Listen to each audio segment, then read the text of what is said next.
Struggling with lower back pain? Then I would not do this exercise,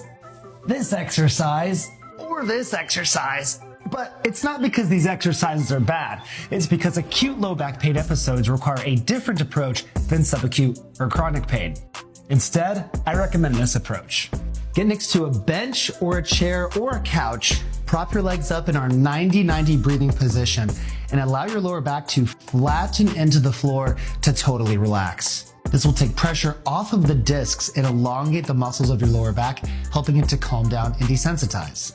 Focus on deep abdominal breathing while you're in this position to further calm down your nervous system and reduce lower back pain. Now that your symptoms have started to calm down a bit, now let's engage the core. While you're in this position, push the lower back into the floor to brace the abdomen and then slowly lift one leg at a time to start to get some core engagement.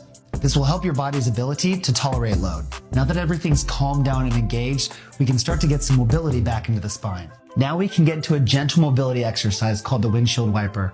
This is going to help you regain some of that initial motion that you lost, but most importantly, regain the imperative normal motion of your spine and reduce fear of movement. This process will help you kick a low back pain episode much faster, and if you'd like to work with me and my team to fix your low back pain for good, simply click the link in bio and we will show you how. Look forward to seeing you get pain-free.